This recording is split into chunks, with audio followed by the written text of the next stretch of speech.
Maaari na po akong tumanggap ng inyong mga katanungan. First question will be coming from Katrina Domingo, ABS-CBN.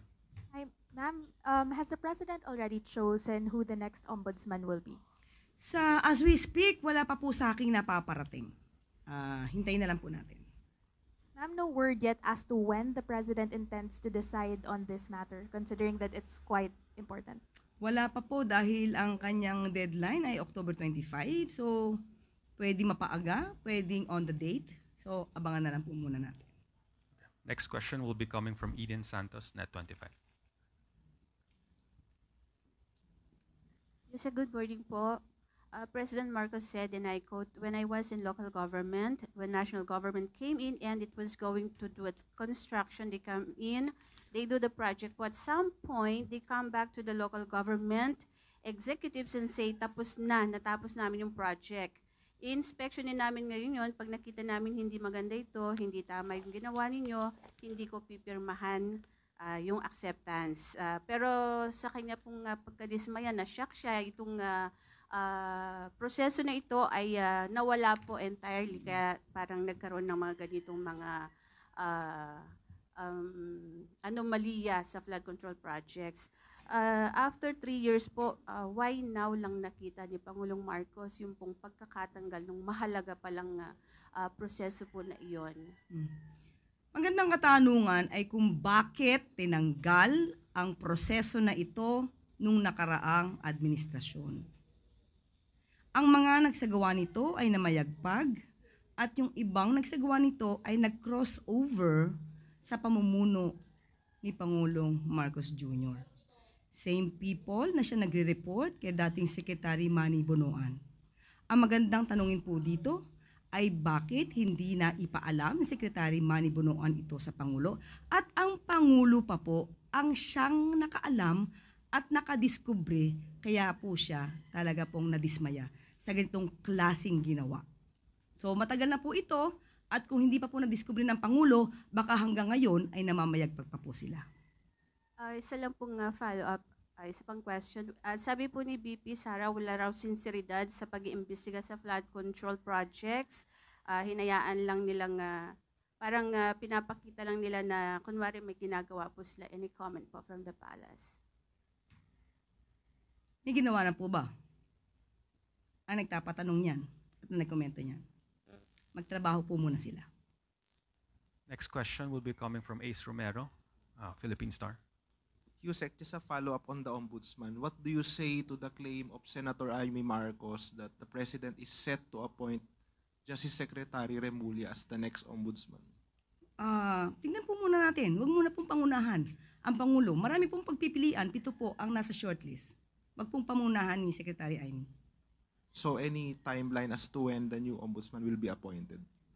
Akin po sinabi kanina hanggang October 25 pa po at tatignan po natin kung mapapaaga o on the date po niya masasabi kung sino po yung napiling ombudsman. So by October 25 or earlier? Pwede pong earlier. Pwede pong earlier. Pwedeng on the date. Okay, thank you po. Reminding everyone of our one question, one follow-up. Next question, Ana Felicia Bajo, GMA News Online. Ma'am, may we know the reaction of the President on the revelation of AFP Chief General Browner that there were some retired officials who urged the military to withdraw the support from the Marcos administration? Matagal na po niya itong nalaman. Kahit naman po before pa September 21 ay mayroong mga maliliit na grupo na nagsasuggest ng ganito. Pero according nga po kay General Browner at General Narteza, ay mananatili po silang loyal sa konstitusyon at sa chain of command. So walang dapat pong ipag-alala ang taong bayan patungkol po dito. So ma'am, si President po hindi naman po siya bothered or worried sa mga ganitong information na lumabas? Kinikilala niya po ang kagalingan ng AFP at PNP at ang lahat ng kasundaluhan at kapulisan natin. At tiwala po sila na gagawin nila ang dapat at nararapat. Ma'am, last na lang. Does the palace see this as an act of sedition po or treason from those groups? Aaralin po kung ano po mismo ang naganap na dito. Para kung meron mo pong dapat na managot ay siguro po dapat makasuhan. Thank you, ma'am. Next question will be from Tuesday New, DZBB. Ma'am, good morning po. Comment lang po from Palace mula doon sa statement ni Senator Amy Marcos na nagsabing nagre-request siya ng budget para doon sa mga public service endeavors niya pero lagi daw pong rejected or for later release or FLR. Tinagurian pa nga po niya yung FLR as First Lady reject. Ano po ang komento dyan ng Palasyo? Unang-una po, sana po pigilan nila, lalo-lalo na yung mga public servants, pigilan nila magbigay ng insinuation nang wala naman pong ebidensya. Kasi ang mga insinuation na ito na walang ebidensya, nakakasira lamang po sa nagiging trabaho po ng gobyerno. Unang-una po, kung sinabi po niya na siya ay nag-request, inaamin po ba niya na may insertion? Na siya ngayon na gusto niya sanang iparelease. So yan po ang una nating katanungan. Pangalawa, nakausap po natin ang DBM at sinasabi po nila na pagka po ang budget ay nagmula sa NEP, ito po ay may comprehensive release. So malamang po ito ay congressional insertion, yung sinasabi po ni Senator Amy.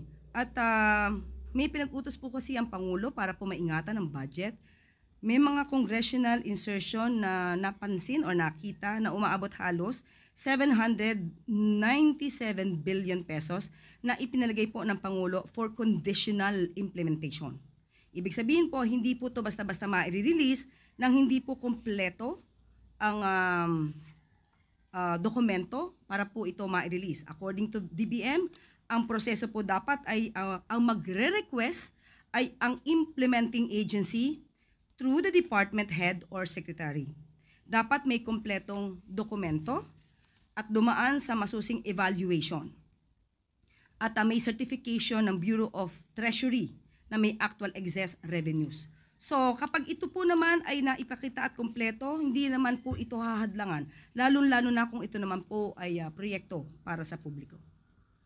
Thank you, ma'am. Another question. Isahin ko na lang, may isa pa akong question.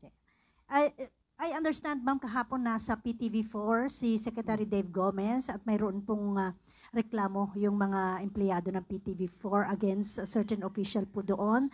Ano na po ang aksyon ni Secretary Gomez after his instruction last weekend na paiimbestigahan niya yung incident? Opo, in-order na po yung taong concern na mag-explain. Notice to explain na po at ngayon po yung deadline, binigyan po siya ng 72 hours to explain. At kapag ka po naisumiti na po ang mga kasagutan, maaari na po ang management na sila po ang magbigay ng solusyon or decision on this matter. Next question, Maricel Halili, TV5. Good morning po, Yusek. A month ago, or just a month after the change in leadership in the Senate, there's another talk that there might be another change in Senate leadership. What message does it say, or what does it say about the stability of government officials as a whole? Do you find this concerning? How concerning is this? According to Senate President Tito Soto, stable naman po ang nangyayari sa Senado at nag-express lamang po sila ng kanilang mga damdamin at karapatan naman po nilang pumili kung sino yung nararapat na maging leader or mamuno sa kanila. So, may freedom of expression sila, may democracy sila sa loob ng Senado. So, hindi naman po siya alarming. Pero kung sakali na magkaroon po ng panibagong pagbabago, how will it affect particularly the legislative agenda of the executive, of the administration? Kung sino man po ang mamumuno muli sa Senado at may bagong liderato, makakaasa naman po siguro tayo na sila ay gagawa para sa taong bayan at hindi pang personal na interes. So makikita naman po nila kung ano po yung mga priority bills na maaaring makatulong sa taong bayan. So hindi po natin makikita at pinakikitaan na magkakaroon ito ng problema. Salamat, Yusek. Next question, Richmond Quevedo, Daily Tribune.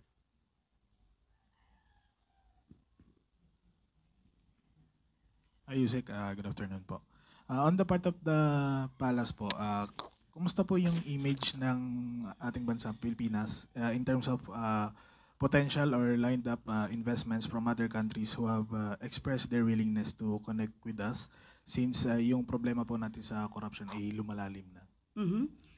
Definitely po, kahit paano po ay magkakaroon ito ng epekto, but marami po sa mga investigador, investors, na mas gugustuhin po nila na ang gobyerno ay lumalaban sa korupsyon. Mas gugustuhin nila na ipinaglalaban ng gobyerno ang karapatan ng taong bayan. So with that, mas mananatili siguro ang tiwala nila sa Pilipinas para dito mag-invest. Thank you, Yusek.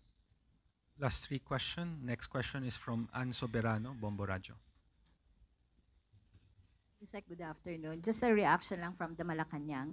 Sinabi kasi kahapon ni House Minority Leader Representative Marcelino Libanan na mas mabuti isulong ang constitutional change sa halip na snap election. Kung nais talaga ng tunay na pagbabago sa ating bansa, hindi lang sa mga nakaupong politiko, kundi sa buong sistema po. Thank you. Ang Pangulo po ay hindi po sa ngayon na aayon o sumasang-ayon para sa isang constitutional change. Marami pong paraan para po marisolba ang ganitong klaseng korupsyon. Marami na pong batas na maaaring gamitin kung susunod lamang ang mga public officials natin. Hindi po yung katulad na nangyari na may batas pero sinatabi o sinet aside. Kaya po tuloy, hindi na po nagto-turn over ang DPWH sa mga local government units. Matatandaan po natin, merong batas at yan nga po ang ikinadismaya ng Pangulo. Bakit hindi na nagto-turn over sa LGUs? Bakit? Dahil tinanggal nung nakaraang administrasyon. Marami ng batas. So dapat na lamang po ito ay enforce, i-implement, sundin ng ating mga public servants at public officials. Hindi po siguro nararapat sa ngayon ang constitutional change. Ang kailangan ay change of attitude ng mga officers at change of heart. Maging maka-Pilipino, maging makabayan. Last na lang po isang follow-up, Yusek. Yung sa pahayag naman ni Senator Alan Peter Cayetano na resign all at magdaos ng snap election. Nabanggit na po natin kahapon ang ating mensahe dyan. Binanggit muna natin na ito ay isang wishful thinking lamang, malamang, ni Senator Alan Cayetano. At wala po tayong panahon na pag-isipang malaliman ang mga personal desires ng sino mang public servants. Abala po ang Pangulo sa pagtatrabaho, abala sa pagtulong sa mga nasalanta ng lindol at bagyo. So wala pong oras ang Pangulo sa ganitong klaseng pamumulitika. Salamat, Yusek. Next question, Chloe Hufana, Business World. Good afternoon, Yusek. Agriculture Secretary Kiko Laurel said the plan to open a 1-month import window in January and extend the import ban through 2025 is more or less approved by the President. Could you clarify what specific directives or policies has the President formally approved to operationalize this plan? Opo, nakausap po natin si Secretary Balisacan at sa ngayon po ay inaaral po ito, ini-evaluate at magkakaroon po ng recommendation. Siguro by next week, tingnan po natin kung meron na pong recommendation ang DepDev. Thank you. Last question, Ace Romero, Philippine Star. Undersecretary, just a reaction on the CBCP statement. They want the government, including Malacanang in the Congress, to uphold the integrity of the investigations of the ICI and the Senate on the flood control mess. And I quote, the CBCP says, any move to change Senate leadership or redirect investigations now would only heighten public suspicion of a cover-up, and the bishops also strongly oppose any attempt to preempt or derail the investigation through backroom deals, leadership takeovers, or selective justice. Unang-una po, ginawa po ng Pangulo ang ICI para po magkaroon ng independent na investigasyon. Malawakan, pero independent po na komisyon na mag-iimbestiga sa mga maanumalyang flood control projects at sa mga infrastructure. Hindi po ninanais ng Pangulo na magkaroon ng cover-up dito. Yan po ang ayaw ng Pangulo, magkaroon ng cover-up. Kung ano po ang magiging desisyon ng Senado sa kanilang pag-iimbestiga, hindi na po ito saklaw ng Pangulo. So, sa ICI po, alam po natin na ito ay magiging open sa lahat. Hindi lang po natin alam kung ano yung magiging proseso, pero hindi naman po nila itatago kung ano man po ang kanilang naimbestigahan. But does the Palace shared the bishop's view that any move to change Senate leadership or redirect investigations would heighten public suspicion of a cover-up? Hindi po natin alam kung ano po ang gagawin po na proseso ng Senado dahil nasa kanila po yan. Pero hindi naman po ibig sabihin na kapag ka po hindi sila nag-imbestiga, ibibigay lang po sa ICI. Hindi lang po nangangahulugan na magkakaroon na ng cover-up po dito. Muli, hindi po tayo makikialam sa ICI, may independence po ang ICI, pati po sa Senado. Thank you po. That is the last question, Yusek. Thank you. Okay. Word na cover saka yung suspicion ng public. Alam ko nabanggit na ninyo that the palace will not intervene in the business of the ICI dahil independent nga po sila. Pero where does the palace stand on the clamor for transparency of ICI proceedings? Kasi hanggang as of today, hanggang ngayon po ang decision nila is closed door pa rin ang investigation nila. What is the palace position on this? Of course, ang gusto po ng Pangulo ay maging transparent ang lahat. Pero kung paano po So igagawin, open? ano po ang gagawin ng ICI dito ay kanila po ang kanilang proseso. So hindi po pwede magdikta po ang Pangulo kung ano po ang gagawin ng ICI. Baka sabihin po ay dinidiktahan ng Pangulo ang proseso. So hayaan po natin magdesisyon ng ICI kung nadidinig po nila ang clamor ng tao ay maging open to for public ang hearing nila. Sila po ang may karapatang magdesisyon dito.